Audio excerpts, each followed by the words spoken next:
Jangan lupa subscribe YouTube channel Metro TV News dan jangan lupa nyalakan notifikasinya.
Aku melihatmu oleh Kiai Haji Mustafa Bisri.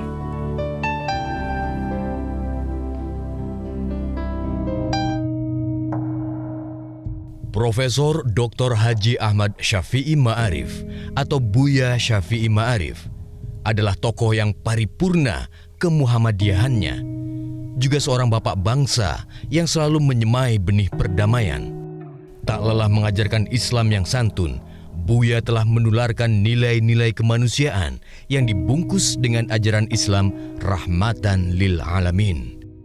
Di masa kepemimpinannya di PP Muhammadiyah, Buya berhasil memperkuat khas ulama Minangkabau di jagat dunia. Bahkan bisa dibilang, ia merupakan segelintir tokoh di Indonesia yang konsisten menapaki jalan hidup sederhana. Tak silau oleh harta dan kedudukan, apalagi jabatan, tetapi menikmati hidup sederhana di daerah pelosok di Yogyakarta. Baginya, semua hal itu tak mampu memenjarakan jiwanya yang melambung tinggi merindukan wajah sang kekasih. Sebab itu, dengan tekun, ia merawat dan melindungi generasi muda yang diharapkan akan menggantikannya lewat lembaga yang dibentuknya, yaitu Ma'arif Institute. Dari lembaga inilah lahir tokoh-tokoh muda Muhammadiyah yang kritis, cerdas, dan memiliki pengaruh luas. Namun berita duka datang Jumat pagi 27 Mei 2022 sekitar pukul 10.15 waktu Indonesia Barat di Rumah Sakit PKU Muhammadiyah. Buya menghadap Sang Maha Kuasa di usia menjelang 87 tahun. Selamat jalan Buya Syafi'i Ma'arif, Sang Guru Bangsa. Jasamu akan membuat kami mengerti akan arti ketauladanan, kesederhanaan, toleransi yang sesungguhnya, dan nilai-nilai kebangsaan lainnya.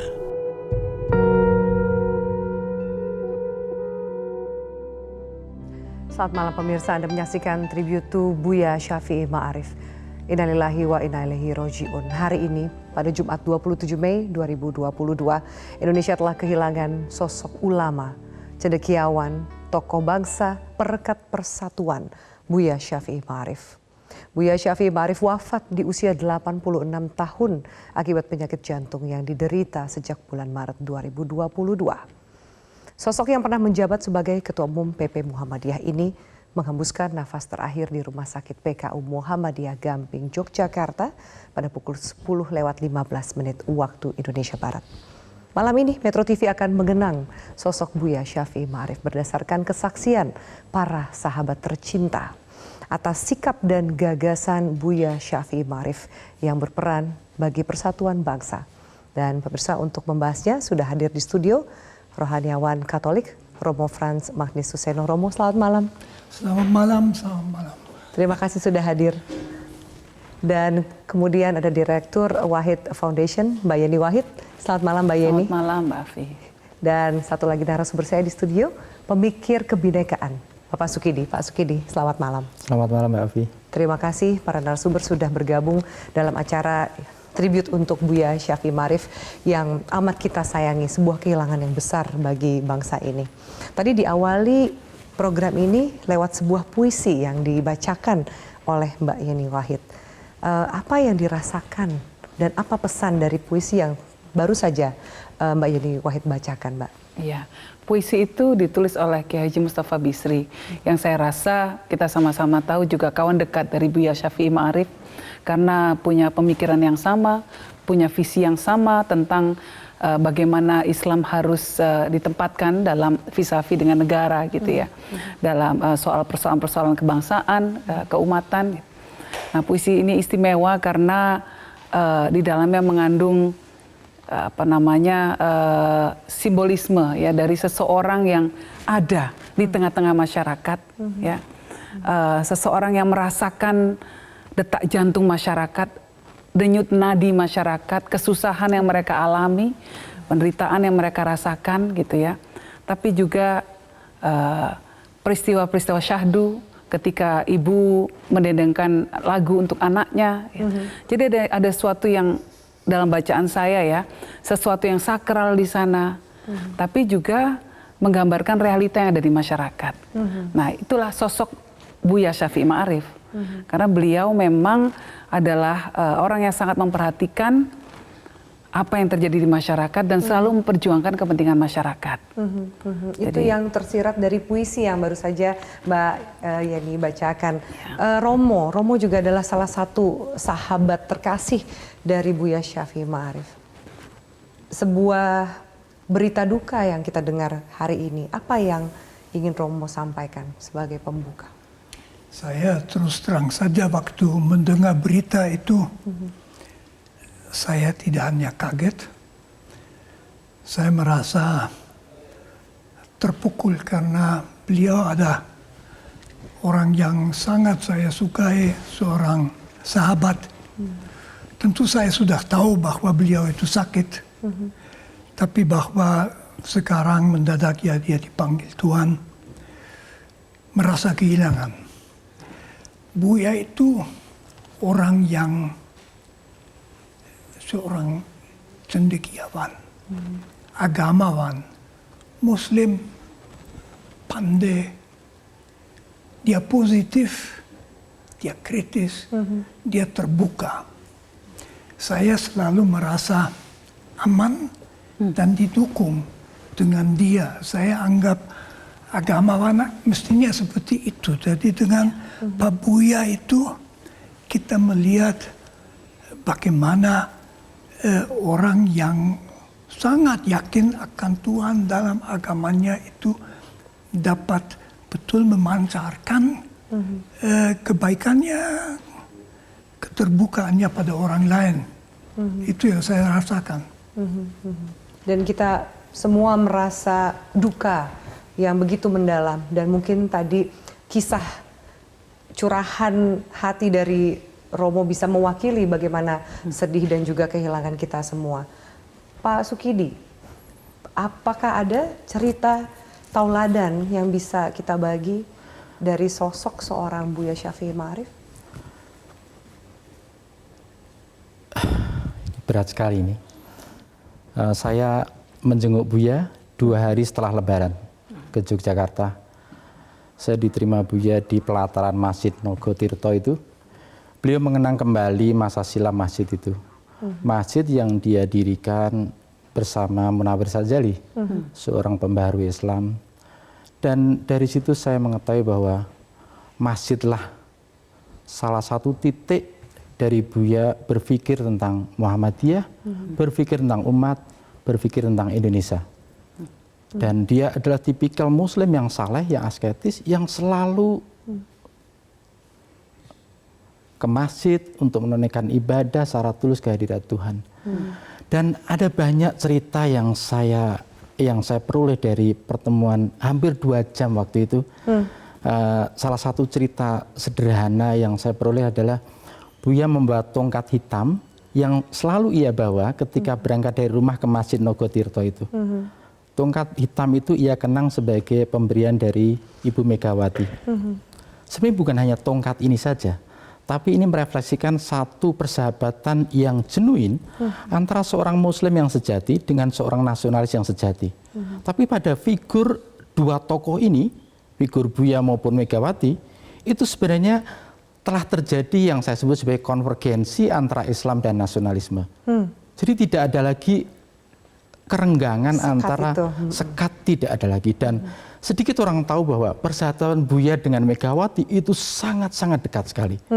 Saya seringkali memperoleh pesan-pesan dari Ibu Megawati yang ditulis tangan, dikirim Buya melalui Mas Ono, dan Buya kirim ke saya. Dua persahabatan yang dia dedikasikan untuk membangun Indonesia, menegakkan sila demi sila Pancasila itu sendiri. Dan itu sekedar contoh bagaimana konvergensi antara Muslim yang sejati dengan nasionalis, baik pada diri Bu Mega maupun pada diri Buya, itu tidak lagi sekat-sekat itu. Contoh lain persahabatan yang sejati itu Buya tunjukkan pada persahabatan yang otentik antara dia dengan seorang Buddhis, Sudame. Sudame itu kalau boleh saya jujur, itu sahabat terdekat Buya. Buya selalu cerita apapun ke Sudame. Padahal mereka berbeda agama, berbeda tradisi, tetapi keduanya diikat oleh ikatan kemanusiaan. Ikatan kemanusiaan. Dan ikatan kemanusiaan itulah yang selalu Buya dan Sudame tegakkan untuk membangun kebinekaan, keislaman dan keindonesiaan. Jadi pada diri kedua figur ini tidak ada lagi sekat-sekat agama. Tidak lagi sekat-sekat etnis, tidak ada lagi sekat-sekat lain yang membatasi itu semua.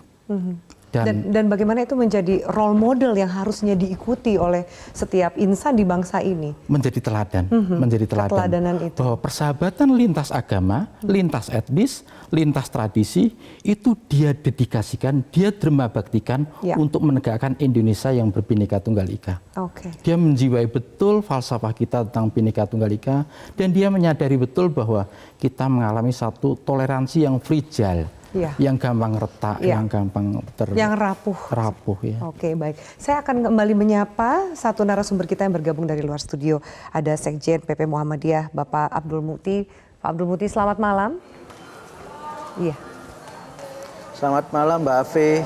Ya, Pak Abdul Mukti, terima kasih sudah bergabung dalam acara spesial report kami pada malam hari ini. Saya yakin juga Pak Abdul Mukti banyak cerita terima kasih. Yang bisa dibagi kepada pemirsa kami semua. Tapi sebelumnya saya izinkan saya jeda dulu, kita akan lanjutkan. Saya juga yakin Mbak Yeni akan membagi banyak cerita untuk kita semua untuk mengenang seorang guru bangsa, Buya Syafi'i Ma'arif. Tetaplah bersama kami.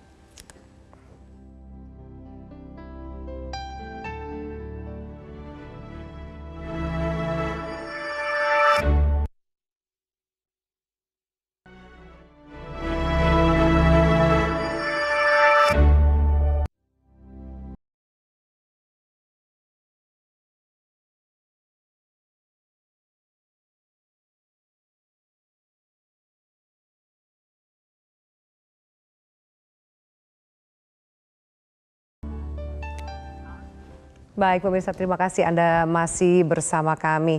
Mbak Yeni, bisa dibagi mungkin cerita yang paling berkesan. Saya yakin banyak diskusi, banyak sharing yang Mbak Yeni lakukan dengan Buya Syafi'i Ma'arif. Apakah ada pesan khusus yang selalu terkenang di dalam hati dan pikiran Mbak Yeni? Satu hal ya, banyak sekali kesan ya Mbak ya. Tapi kalau mungkin boleh diurut, yang pertama tentu adalah sosok beliau itu adalah sosok yang sangat instrumental dalam mendekatkan hubungan antara NU dan Muhammadiyah. dalam perjalanan sejarah kita kan kadang-kadang antar organisasi besar mungkin ada perbedaan-perbedaan mungkin dalam kaitan dengan posisi politik atau dulu sering dibesar-besarkan persoalan-persoalan amaliyah gitu ya. Tapi Buya bersama dengan ayah saya dulu mencoba untuk menjembatani perbedaan ini dan mencoba menyatukannya dalam visi kemanusiaan serta visi kebangsaan. Dan hubungan antara NU dan Muhammadiyah menjadi sangat mesra sekali. Ya, jadi itu buat saya adalah sebuah hal yang salah satu jasa beliau yang cukup fundamental karena kita sama-sama tahu bahwa Muhammadiyah dan NU adalah dua tiang penyangga bangsa ini, sehingga kekompakan dan kemesraan di antara kedua organisasi ini menjadi sangat penting. Gitu ya. Itu yang pertama. Lalu yang kedua, Buya dulu sering sekali datang ke kantor Wahid Foundation dan memberikan petua-petuanya kepada kami. Ini aktivis-aktivis muda Islam yang sedang berjuang gitu ya untuk meneruskan visi perjuangan dari para sesepuh kita. Terutama waktu itu setelah Gus Dur tidak ada. Nah, jadi kami pasti merasakan kehilangan yang luar biasa dan Buya mengisi kekosongan itu. Tahun 2010 beliau datang ke kantor kami gitu ya dan saya menjemput beliau, saya cium tangan beliau masuk ke kantor lalu beliau memberikan petua-petua dan penguatan kepada kita semua. Nah, lalu juga interaksi-interaksi lainnya kita melihat bagaimana sosok Buya yang sangat konsisten berjuang untuk melawan korupsi di Indonesia. Ya, itu beliau sangat vokal ya mengenai masalah itu. Beliau melibatkan tokoh-tokoh agama lain berjuang bersama-sama ya. Walaupun beliau sendiri sebetulnya punya hubungan yang baik dengan banyak tokoh di Indonesia ya, para pemangku kekuasaan pada saat ini misalnya dan dulu-dulu gitu ya. Tapi itu tidak kemudian membuat beliau tidak kritis, beliau tetap independen. Ya, ini yang buat saya adalah sikap yang sangat mengagumkan sekali. Kegigihan untuk kemudian menjadi figur melawan korupsi itu yang juga salah satu yang kita ingat dari perjuangan seorang Buya Syafi'i Ma'arif. Betul, betul. Saya akan ke Pak Abdul Muti. Pak Abdul Muti, seperti apa cerita atau bahkan mungkin ada sesuatu yang bisa Pak Abdul Muti bagikan, terutama dari keluarga besar Muhammadiyah? Ya, saya kira seperti yang tadi disampaikan oleh Romo Magnis, Mbak Zeni, dan Mas Sukidi, Buya adalah seorang yang terbuka, yang dekat dengan siapapun. Tahun 2002 sampai tahun 2005, ketika beliau masih menjabat Ketua Umum PP Muhammadiyah, dan saya waktu itu menjadi Ketua Umum PP Pemuda Muhammadiyah, saya sering sekali bersama-sama dengan beliau. Selama menjabat Ketua Umum PP Muhammadiyah itu beliau memilih untuk selalu menginap di kamar yang disediakan di kantor PP Muhammadiyah di Jakarta. Saya pun pada masa-masa awal juga memilih untuk sambil memimpin Pemuda Muhammadiyah juga tidur di kantor PP Muhammadiyah Jakarta itu.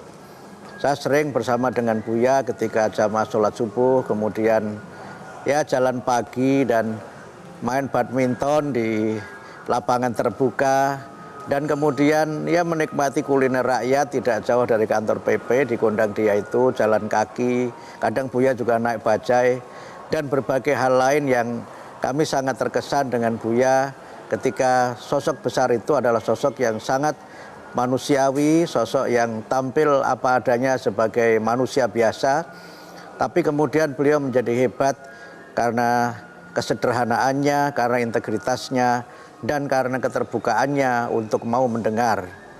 Buya memang seorang yang kritis, tetapi pada saat yang sama beliau juga seorang yang sangat berjiwa besar ketika beliau harus dikritik.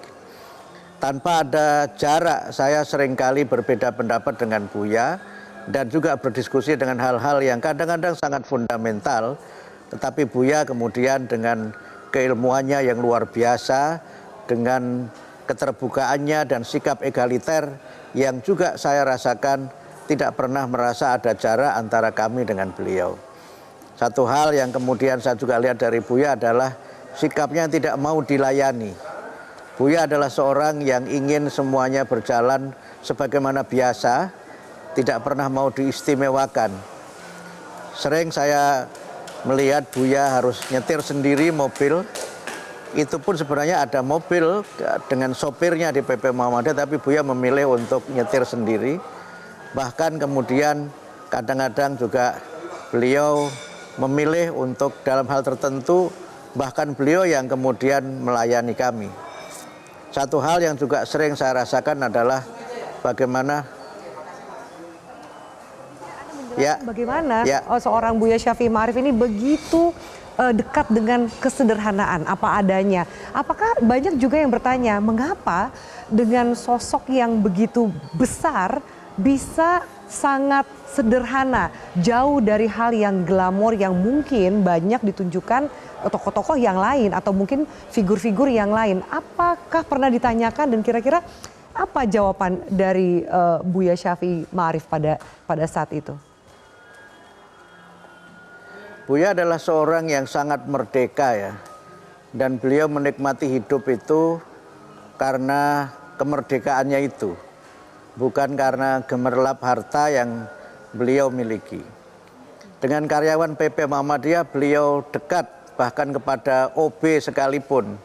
Sehingga Buya sekali lagi adalah seorang yang tidak pernah memamerkan kemewahan dalam kehidupannya. Bahkan kadang-kadang beliau memilih untuk, misalnya mohon maaf suatu ketika beliau itu sampai sol sepatunya itu bolong. Sol sepatunya bolong dan beliau tetap pakai itu. Dan tidak banyak orang tahu betapa seorang ketua umum PP Muhammadiyah itu sol sepatunya bolong. Dan beliau tidak pernah merasa rendah diri dengan keadaan itu. Karena kehebatan seseorang menurut Buya, dan itu yang saya rasakan bukan terletak pada penampilannya, tapi terletak pada kepribadiannya. Bagaimana seorang yang menyatu antara perkataan dengan perbuatannya, dan bagaimana seorang yang bersahaja dengan keluhuran dan integritas akhlaknya. Itu yang saya lihat dari Buya. Sehingga kadang-kadang ketika berbusana pun Buya tidak matching gitu. Tidak matching antara baju dengan celana yang dipakai juga tidak matching. Karena beliau seringkali tidak hero dengan penampilan. Itulah yang saya lihat sosok manusia yang sangat merdeka dan menikmati apapun yang beliau lakukan. Itu. Iya. Terima kasih Pak Abdul Muti. Tadi saya menangkap ada respon sebuah senyum kecil dari cerita bagaimana kesederhanaan seorang Buya Syafi'i Ma'arif. Romo, apa yang terkenang ketika kita mendengarkan cerita dari Pak Abdul Muti tadi? Ya, saya kira bagi saya itu semua cocok. Saya tentu tidak pernah mengalami Buya Syafi'i Ma'arif secara langsung dalam kehidupan sehari-hari, tetapi selalu pada seminar dan kesempatan pada itu.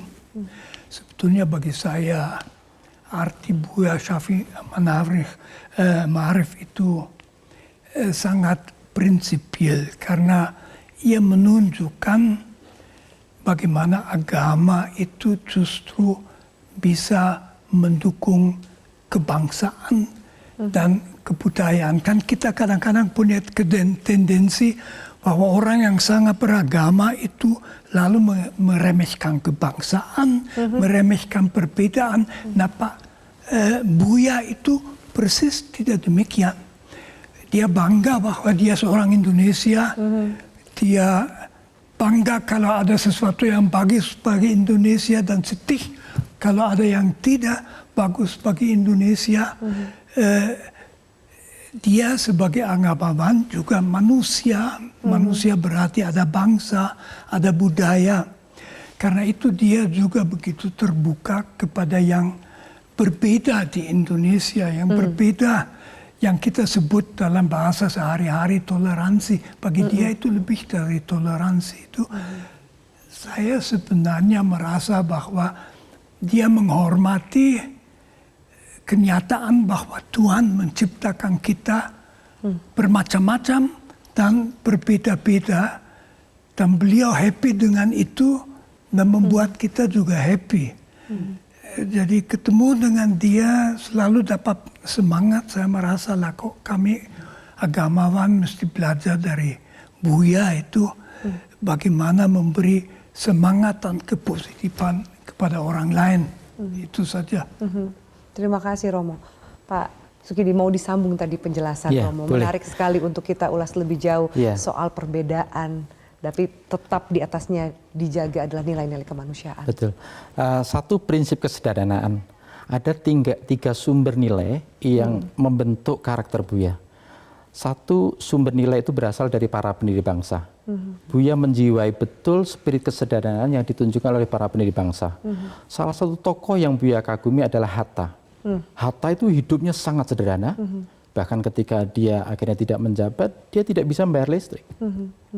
Dan itu Buya resapi betul. Buya adalah pengagum berat Agus Salim. Agus Salim memilih jalan hidupnya dengan jalan penderitaan. Dia hidup dari kontrakan ke kontrakan dan menjiwai betul penderitaan yang dirasakan oleh rakyatnya. Dan Buya sebagai kader terbaik Muhammadiyah, pengagum berat Bung Karno.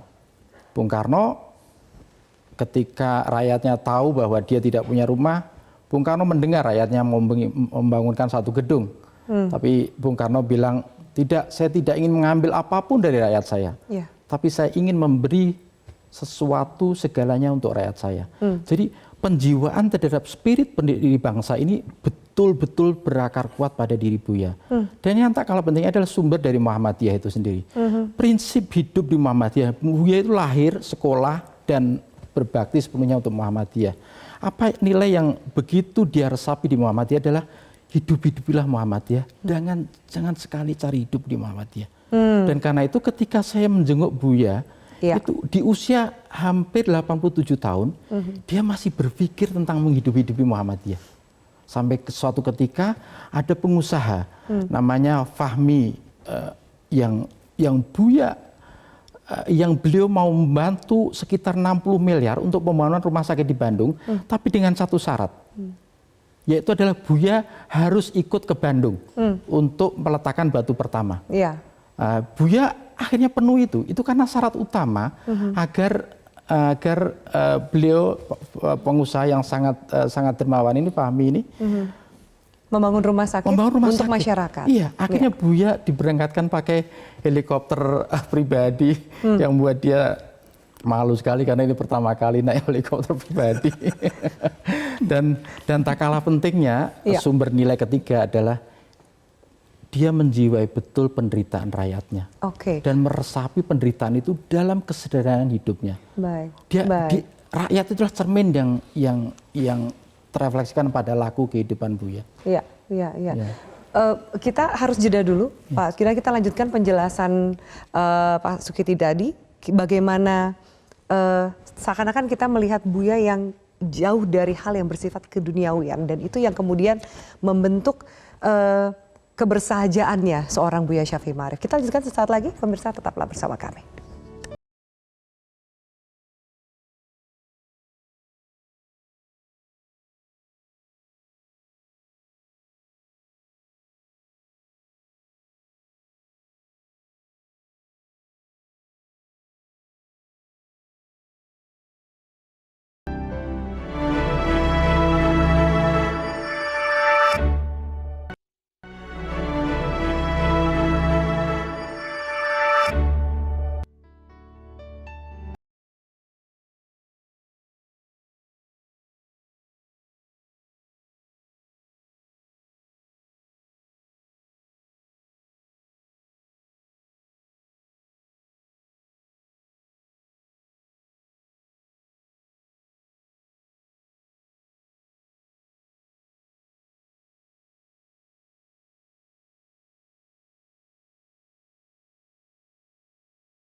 Pemirsa, kembali dalam Special Report Tribute to Buya Syafi'i Ma'arif, dan sudah bergabung dari sambungan telepon tokoh pers nasional kita, Bapak Surya Paloh.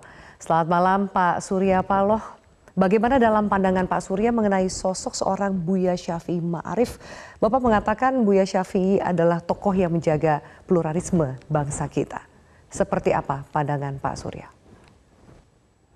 Sejujurnya saya harus katakan betapa bangsa ini berduka atas berpulangnya Keramatullah, seorang tokoh bangsa, seorang guru bangsa, Buya Syafi'i Ma'arif. Saya mengenal beliau cukup lama, cukup dekat. Sebagai seorang senior dalam persahabatan kami berdua, tentu saya banyak mendapatkan referensi pemikiran-pemikiran yang diberikan oleh beliau. Satu hal yang pasti, saya mengagumin tidak hanya kecerdasannya di dalam berpikir, dalam menawarkan gagasan-gagasan pemikiran, tapi satu hal juga, nilai dan moralitas, konsistensi kepribadiannya. Dia ingin mengutamakan seluruh kepentingan yang lebih besar adalah untuk kepentingan menjaga pluralisme bangsa ini. Beliau tidak melihat kepentingan subjektivitas semata-mata atas dasar kepentingan kelompok dan golongan. Pikiran-pikiran besar ini tentu merupakan sebuah referensi dan pelajaran yang berharga bagi saya. Untuk itulah saya ingin menyatakan rasa duka cita saya yang amat mendalam, baik atas nama pribadi maupun dalam kapasitas saya sebagai Partai Nasdem. Pak Surya, tadi Bapak mengatakan bahwa Buya Syafi'i Ma'arif adalah tokoh yang menjaga pluralisme di bangsa kita. Menurut Pak Surya, pluralisme seperti apa yang diajarkan oleh Buya Syafi'i Ma'arif? Ya, itu jelas kita melihat perilaku, keputusan-keputusan politik yang diambil oleh beliau dalam berbagai dinamika yang terjadi di dalam perjalanan kehidupan kebangsaan kita. Dari satu episode peristiwa yang satu ke peristiwa berikutnya, beliau tidak pernah surut untuk tetap mengedepankan upaya pendekatan dan upaya menjaga pluralisme itu tanpa harus merasa menempatkan positioning sebagai yang paling benar. Sebagai seorang yang memiliki absolut kebenaran. Tapi tawaran-tawaran pikiran beliau menunjukkan betapa moderatnya pikirannya. Dan itulah yang menurut saya menjadi satu referensi yang berarti bagi kita semuanya. Jadi kita tidak lagi barangkali hanya sekedar kehilangan seorang tokoh bangsa, tapi juga seorang guru bangsa. Ini yang saya... Ya, Pak Surya, mohon maaf. Kita lanjut ke pertanyaan berikutnya. Bagaimana Pak Surya melihat legacy atau warisan yang sudah dibuat oleh Buya Syafi'i Ma'arif ke depannya? Inilah merupakan tanggung jawab kita bersama. Bagaimana kita harusnya sebagai satu bangsa akan memiliki stok yang lebih banyak lagi tokoh-tokoh bangsa yang hadir di tengah-tengah kehidupan kebangsaan kita. Adalah satu keprihatinan dan kesedihan yang luar biasa bagi kita. Ketika kita kehilangan seorang tokoh bangsa, seorang guru bangsa, dan kita sulit untuk menemukannya. Menemukan kembali, katakanlah duplikat guru bangsa yang baru, tokoh bangsa yang baru. Itu berarti sebuah ancaman bagi proses kemajuan kita berbangsa dan bernegara. Itu juga merupakan suatu ancaman bagi nilai-nilai peradaban kita dalam kehidupan kebangsaan yang kita miliki. Pak Surya, apakah Bapak punya pengalaman pribadi yang paling berkesan selama mengenal Buya? Saya harus berterima kasih dan menaruh hormat yang sebesarnya ketika Buya Syafi'i Ma'arif membesarkan hati saya, turut bersama-sama dengan saya untuk mendirikan organisasi kemasyarakatan, Ormas Nasional Demokrat.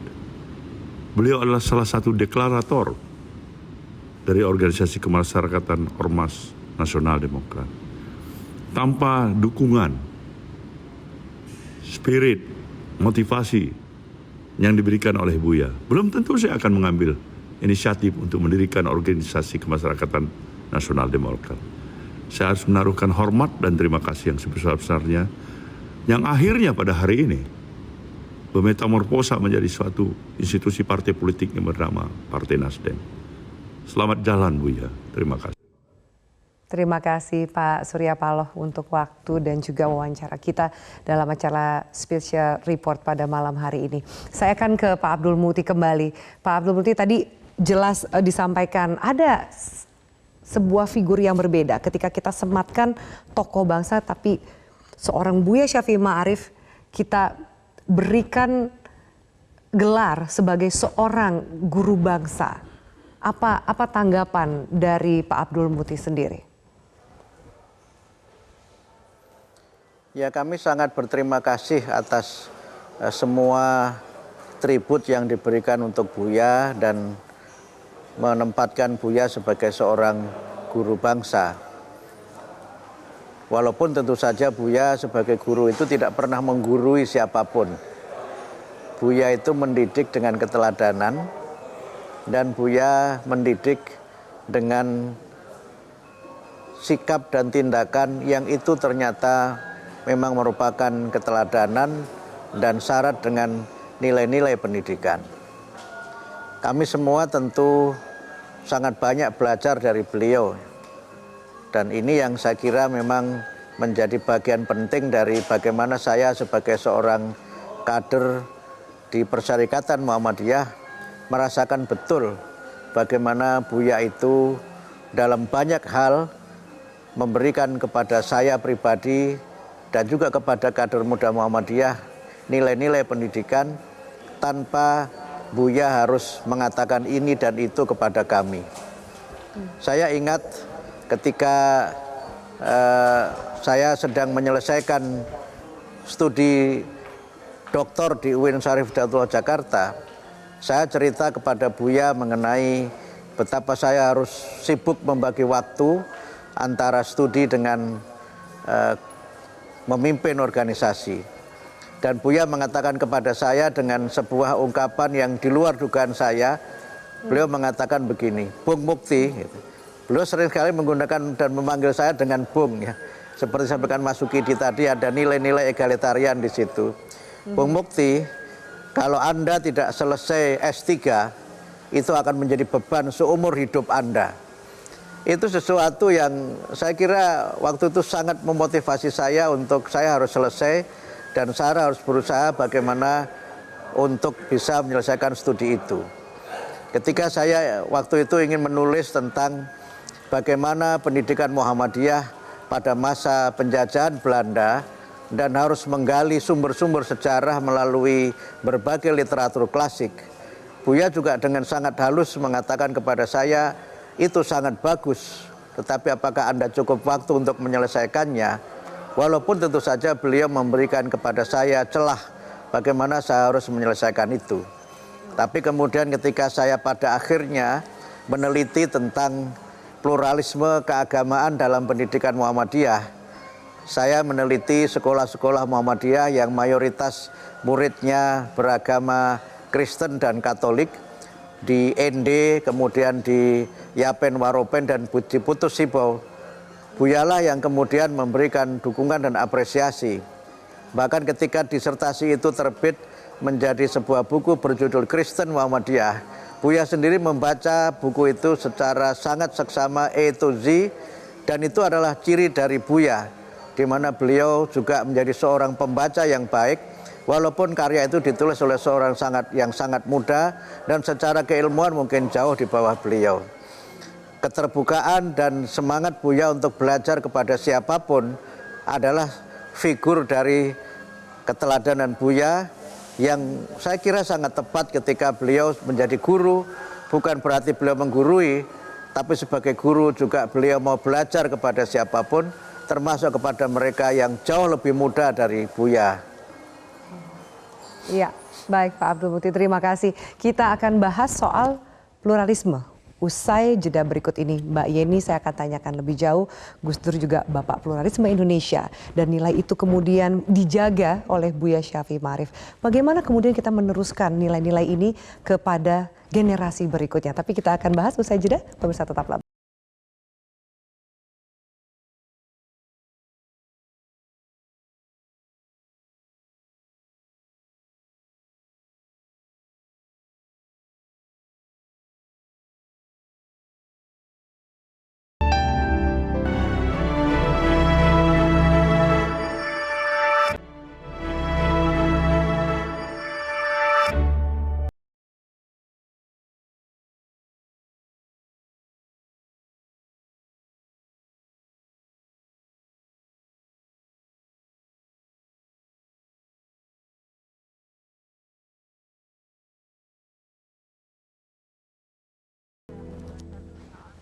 Ya, baik. Seperti saat jeda tadi, kita akan bahas soal pluralisme.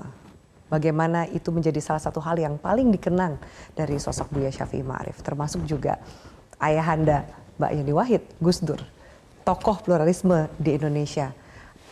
Apakah ada perbedaan dari pluralisme yang mereka coba perjuangkan, di titik samanya yang seperti apa? Dan bagaimana kita meneruskan nilai itu, Mbak Yeni? Ya, pastinya perbedaan-perbedaan pasti ada ya, namanya manusia dengan pola pikir yang berbeda. Tetapi titik persamaannya juga sangat banyak sekali. Dan saya rasa itulah yang menyatukan kedua tokoh ini. Bukan cuma Gus Dur dan Buya Syafi'i Ma'arif ya, tapi juga Gus Mus, Romo Magnis dan lain sebagainya. Dalam konteks Islam ya, yang menyatukan mereka adalah pandangan bahwa Islam itu tidak perlu diformalkan menjadi hukum negara, tetapi haruslah menjadi panduan etika moral masyarakat. Jadi dia harus menjadi bagian dari pembangunan kultur masyarakat, tetapi tidak perlu menjadi sebuah hukum positif yang diterapkan kepada seluruh warga negara.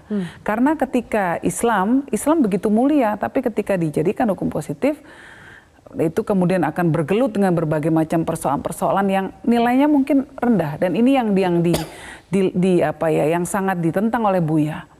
Apalagi kalau kemudian Islam dijadikan kendaraan politik. Nah, ketika Islam menjadikan hukum positif, maka yang terjadi adalah ada diskriminasi terhadap warga yang non-Muslim. Inilah yang dikritisi oleh Buya.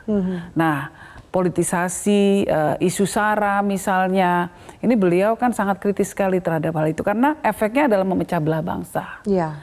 Nah, bangsa ini sudah didirikan atas dasar konsensus bersama, ya, atas dasar kebinekaan dan dengan tujuan untuk menggapai kesejahteraan dan kemakmuran bersama, ya, tidak membedakan latar belakang dari semua warganya, latar belakang agama, latar belakang sosial, latar belakang keyakinan, etnis, suku dan lain sebagainya. Asal semua punya keinginan yang sama untuk memajukan negara ini dan mau saling menghormati, ya, itulah yang menyatukan kita semua. Yeah. Nah, kalau di NU sendiri kita menganggap bahwa Pancasila ya sebagai perekat ini semua, sebagai sebuah misakon halidah, jadi ikatan suci gitu yang mengikat semua warga negara kita. Gitu. Nah, ini yang selalu diingatkan oleh Buya kepada kita semua. Ya, Islam itu terlalu mulia. Ya, terlalu besar untuk dijadikan alat tunggangan politik. Hanya sekedar untuk kendaraan mencapai kepentingan sesaat ya, untuk mencapai kekuasaan yang sifatnya sangat profan gitu ya. Nah, ini yang dikritisi oleh Buya.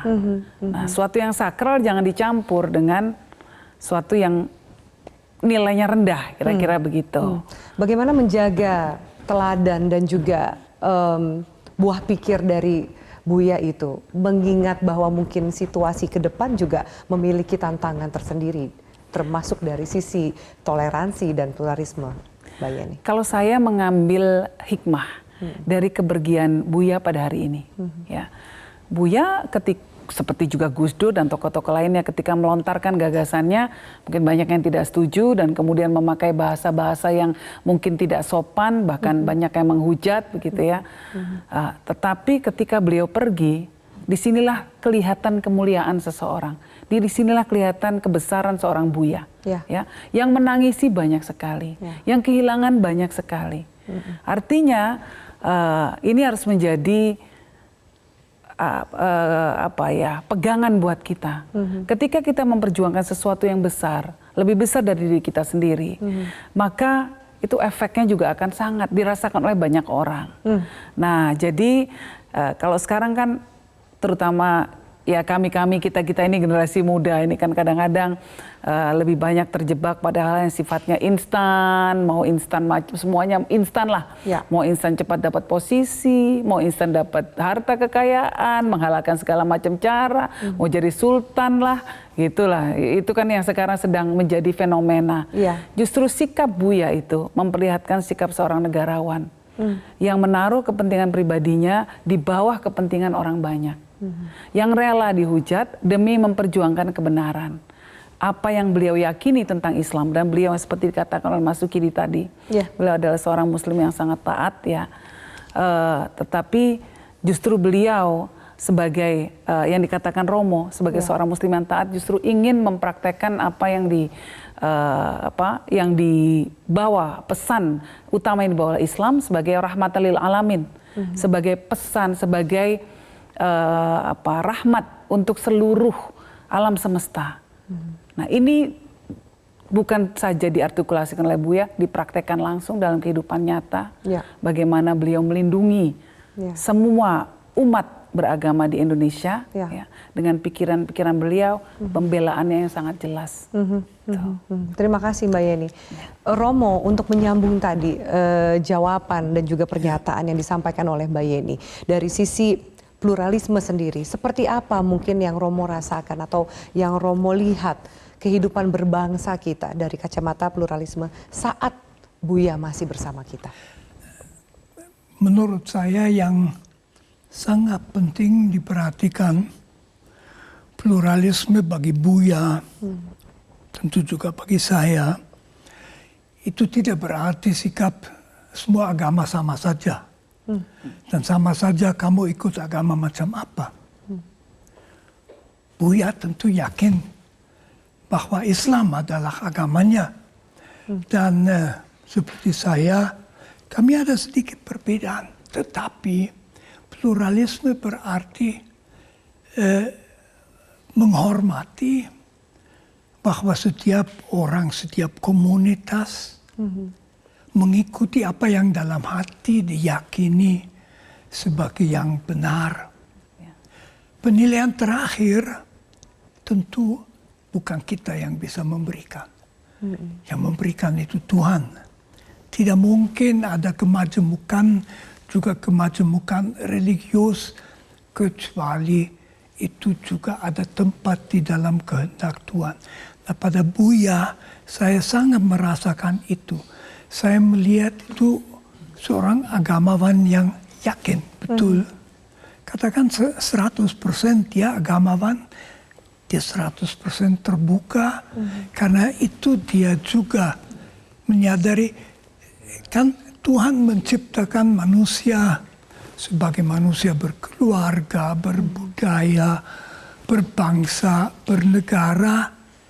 Tidak menghendaki bahwa agama itu mencaplok itu semua, tetapi agama justru mendukung semua unsur-unsur ini dan mengangkatnya. Itu sikap yang saya lihat pada Buya. Buya itu mengkombinasikan sesuatu yang bagi saya sendiri juga penting. Yakin pada agama, sebetulnya kita tidak yakin pada agama, kita yakin pada Tuhan yang menempatkan kita di dalam agama itu. Tuhan yang membuat kita yakin. Dan saya berpendapat sebetulnya itu keagamaan bagi masa depan. Keagamaan masa lampau itu masih banyak ditentukan dan tidak apa-apa oleh tradisi, oleh budaya. Negara itu orang begini, orang begitu, lama-lama kita beragama karena betul-betul hati terangkat pada Tuhan. Dan sikap ini berarti kita menghormati mereka yang berkeyakinan berbeda, juga kalau kita sendiri tidak mengikutinya. Sekali lagi, Buya itu orang yang menghayati, itu orang Muhammadiyah, sebagai orang Muhammadiyah seperti dikatakan Mbak Yeni, dengan NU bisa baik. Dalam Islam sendiri juga tidak menghendaki uniformitas, mungkin ada juga penghayatan berbeda sama dengan kami yang dari agama-agama lain. Mungkin itu saja. Baik, Romo, terima kasih. Terima kasih untuk kisah dan juga nilai yang bisa kami tangkap dari penjelasan Romo tadi. Dan kita akan jeda, pemirsa, untuk Pak Sukidi. Kita akan bahas salah satu buku Buya Syafi'i Ma'arif, Islam dan Politik, Teori Belah Bambu Masa Demokrasi Terpimpin. Buya menuliskan, nah yang mau saya bahas adalah ini.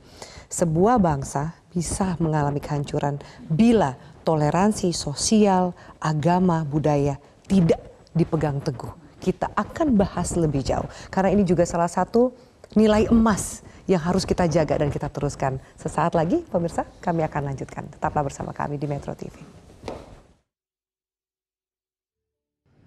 Saya menyampaikan ucapan bagi saya dalam atas berpulangnya, atas wafatnya beliau Buya Shafie Ma'arif pada hari Jumat tanggal 27 Mei tadi pagi pukul 10.15 waktu Indonesia Barat. Beliau Buya Shafie Ma'arif adalah guru bangsa. Dan yang saya lihat beliau hidup dalam kesederhanaan.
Selamat Jalan Guru Bangsa. Terima kasih pemirsa Anda masih bersama kami.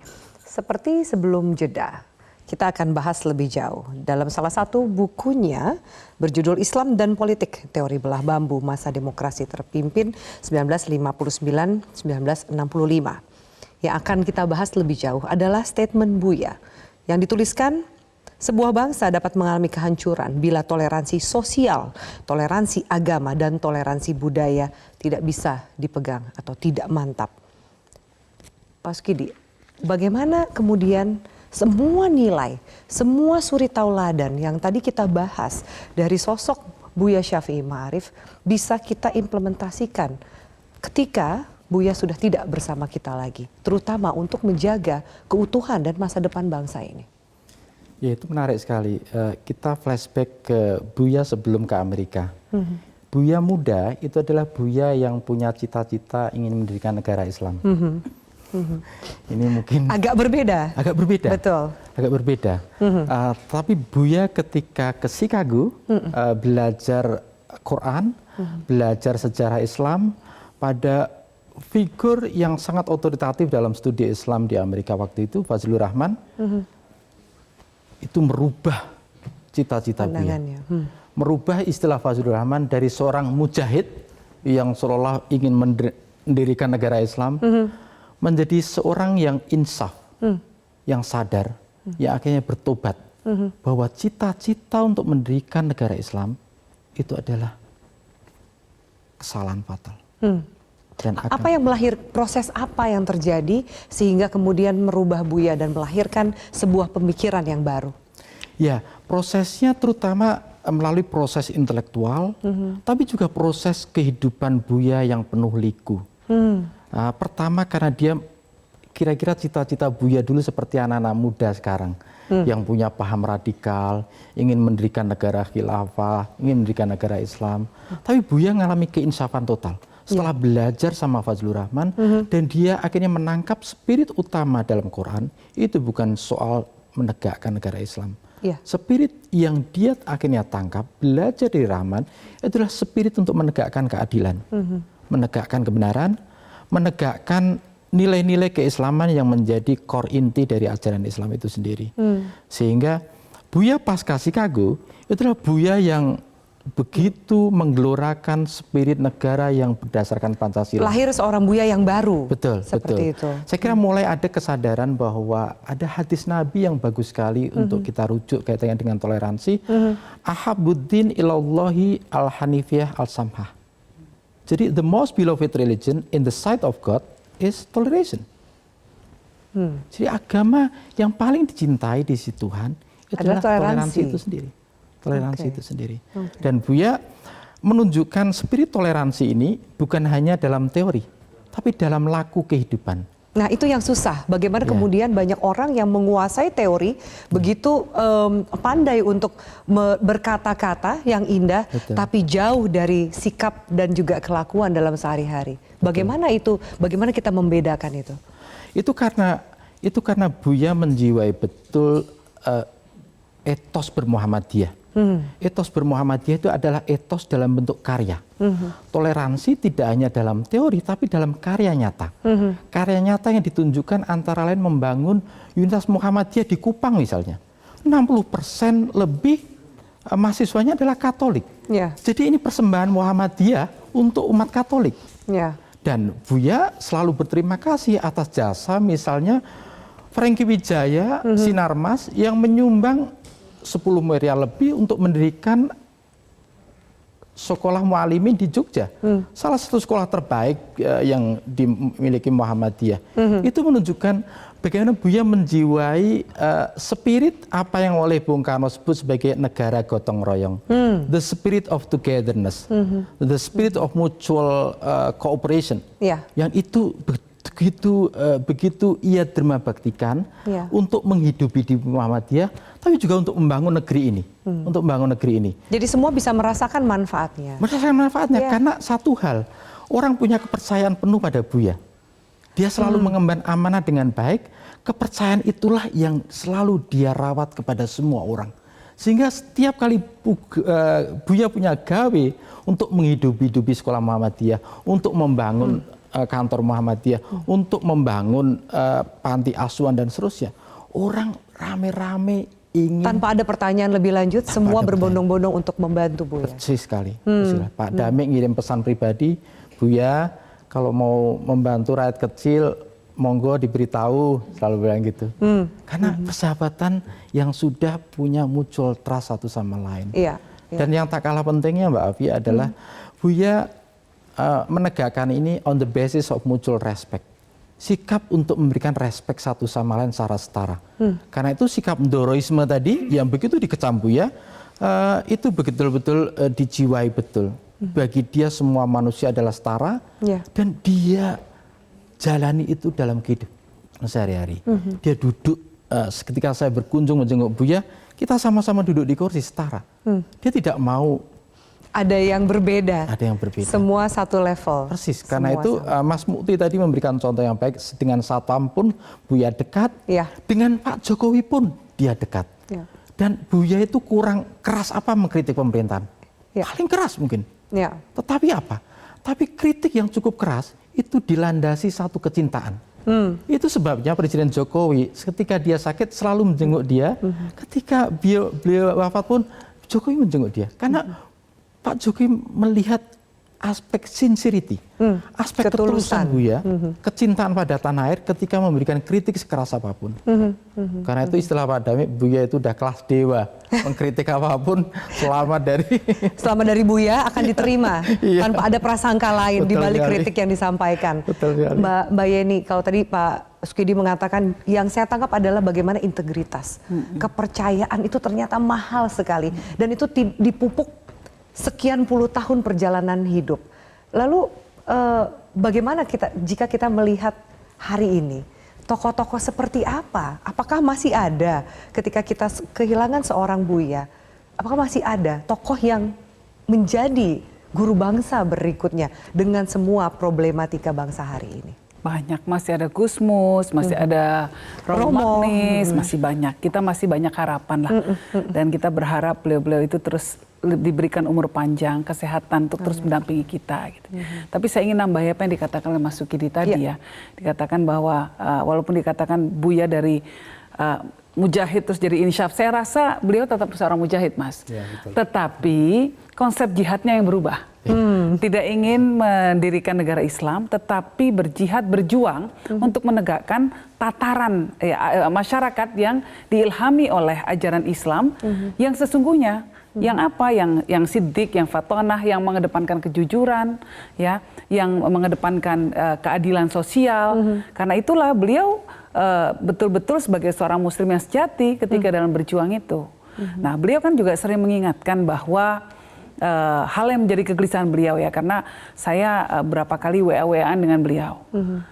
Yang saya tangkap misalnya dikatakan Mas Sukidi tadi, beliau bisa sangat kritis terhadap pemerintah, ya. Dan satu hal yang dikritisi oleh Buya, saya ingat satu artikel beliau judulnya "Mentereng di luar tapi remuk di dalam", misalnya, ya.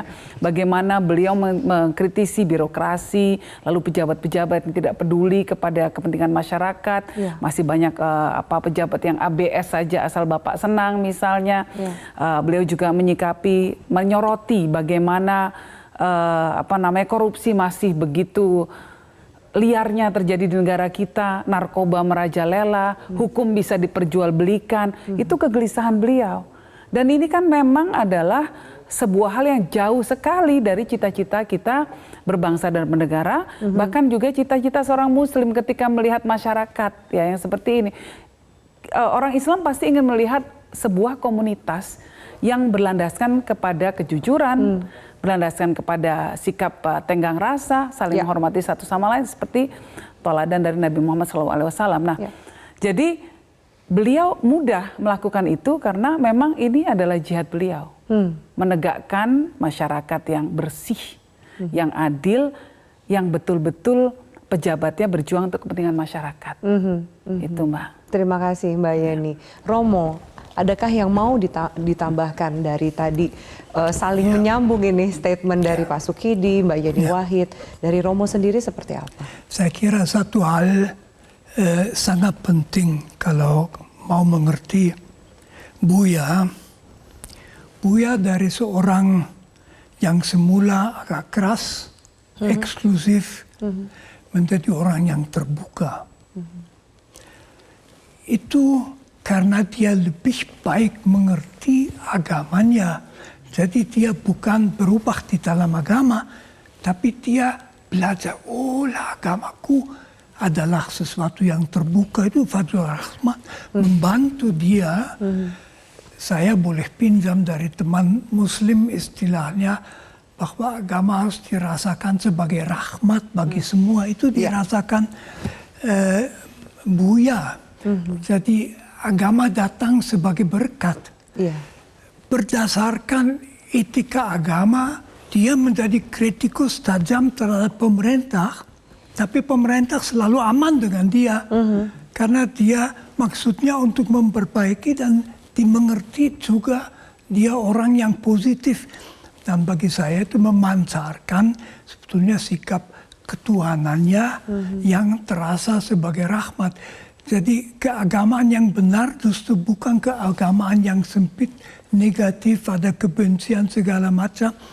Itu yang saya lihat pada Buya dan saya rasa penting bagi kita sekarang. Saya sebetulnya cukup optimistis karena bukan hanya Buya di negara ini begitu.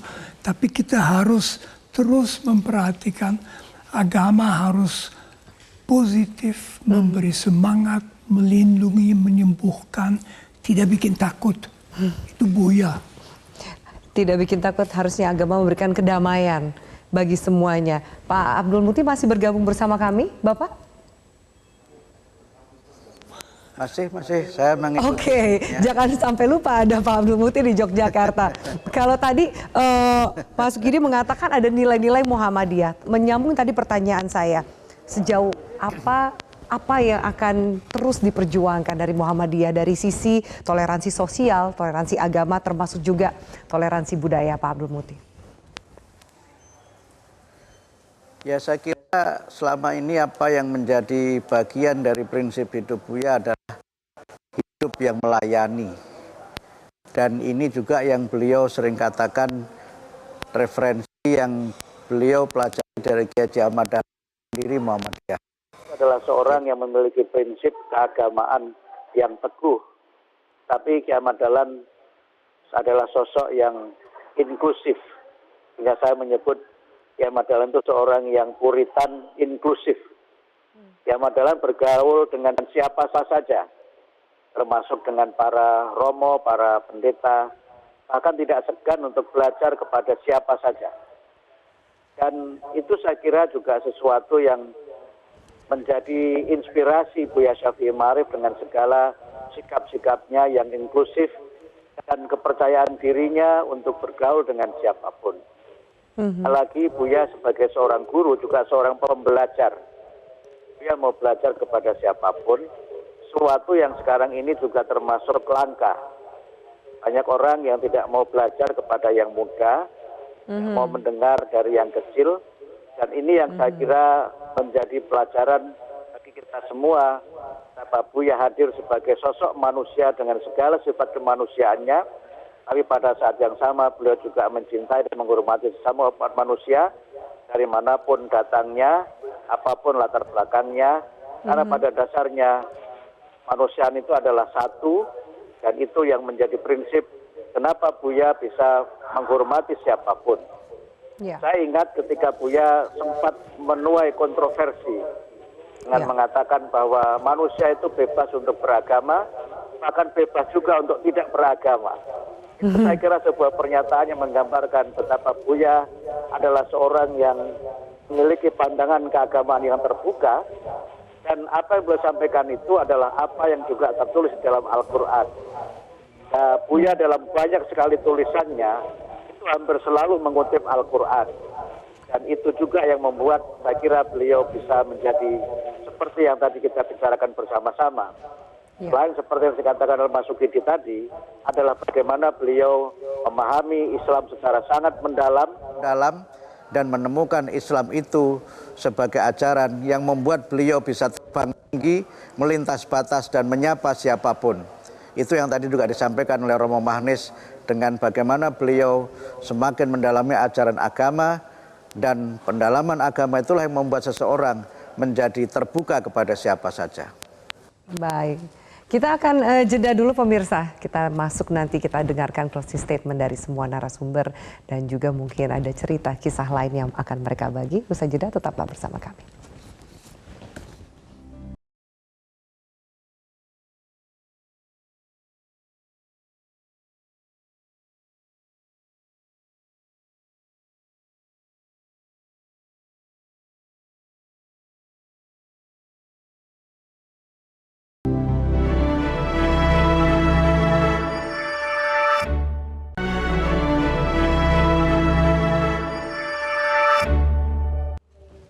Baik pemirsa, kita lanjutkan di segmen terakhir ini Mbak Yeni sebagai kata penutup, kalimat penutup untuk kemudian kita mengucapkan selamat jalan kepada sang guru bangsa. Apa yang ingin Mbak Yeni sampaikan? Saya rasa kita semua harus mengenang legasi beliau, Buya Syafi'i Ma'arif ini dengan cara meneruskan perjuangan beliau. Kita lihat bahwa polarisasi di masyarakat terjadi di hampir semua negara. Dan kita melihat di banyak negara polarisasi itu menghadirkan ketegangan-ketegangan yang sampai memakan korban. Jangan sampai ini terjadi di Indonesia. Karena itu kita semua harus meneruskan perjuangan beliau, menjaga toleransi di Indonesia, menjadi payung untuk semua, terutama yang berasal dari kelompok mayoritas. Harus bisa memayungi, mengayomi semua. Itu Mbak. Dan sepertinya ada juga puisi terakhir yang akan Mbak Yeni bacakan sebagai penutup. Silakan Baik, Mbak Yeni. ini puisi dari Kiai Haji Mustafa Bisri dari Gusmus. Agama adalah kereta kencana yang disediakan Tuhan untuk kendaraan kalian berangkat menuju hadiratnya. Jangan terpukau keindahannya saja. Apalagi sampai dengan saudara-saudara sendiri bertikai. Berebut tempat paling depan. Kereta kencana cukup luas untuk semua hamba yang rindu Tuhan. Berangkatlah. Sejak lama Ia menunggu kalian. Terima kasih. Terima kasih Mbak Yeni. Untuk juga kemudian closing statement dan puisi untuk menutup diskusi kita. Pak Sukidi, silahkan closing statement apa yang mau Bapak bagi lebih jauh sebagai penutup di acara ini. Pertama tentu saja kami dari keluarga besar Muhammadiyah, kader muda, ingin terus melanjutkan perjuangan Buya. Kita mengenang Buya sebagai seorang pejuang kemanusiaan yang telah selesai dengan dirinya sendiri dan menerima baktikan pikiran dan hatinya untuk kemanusiaan yang inklusif dan universal, yang satu dan setara. Karena itu spirit yang ingin kami kembangkan dalam rangka melanjutkan perjuangan Buya adalah spirit Islam yang selalu memberikan rahmat kepada semuanya. Karena berangkat dari satu kesadaran bahwa Tuhan dalam Islam adalah God of compassion, Tuhan yang Maha Pengasih, and God of mercy, Tuhan yang Maha Penyayang. Dan Nabi pun diutus oleh Tuhan sebagai Nabiur Rahmah, the Prophet of Mercy. Karena sebagai the Prophet of Mercy, maka Islam yang kita ajarkan, Islam yang kita yakini adalah Islam yang selalu memberikan rahmat kepada semua, Karena itu spirit ini harus selalu menjadi panduan moral kita untuk memberikan rahmat dan kasih sayang kepada semua umat manusia, semua warga negara. Dan itulah yang sebenarnya sangat dijiwai oleh Buya Syafi'i. Ya, semoga nilai itu terus menjadi pegangan kita semua. Terima kasih Pak Sukidi. Romo, terakhir silakan closing statement dari Romo. Saya merasa berterima kasih pada Tuhan bahwa kita dikasih orang seperti Buya. Dari Buya kita bisa belajar bahwa agama itu tidak membuat takut, tidak membuat masalah, melainkan justru membantu, membawa damai, kemampuan saling mengerti, juga kalau ada perbedaan, saling menghargai, memancarkan rahmat ilahi kepada kita semua. Terima kasih Buya. Terima kasih Buya, terima kasih Romo, Pak Sukidi, Mbak Yeni Wahid, dan juga Pak Abdul Muti yang juga bergabung dalam acara kita selama 90 menit tadi. Pemirsa, kepergian Buya Syafi'i Ma'arif mengajarkan kita bagaimana merawat dan juga mencintai negara kita Indonesia. Semoga almarhum husnul khotimah, diterima amal ibadahnya, dilapangkan kuburnya dan ditempatkan di surga.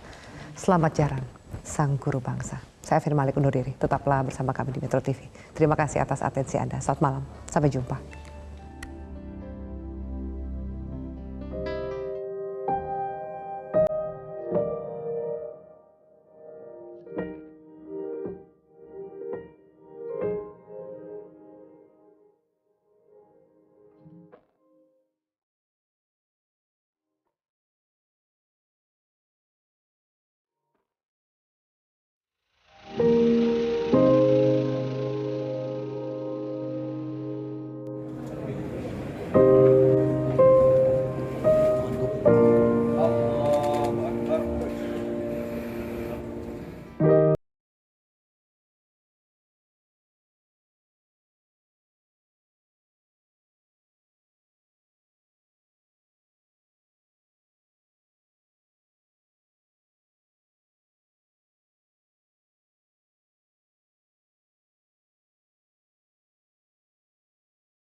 Metro TV.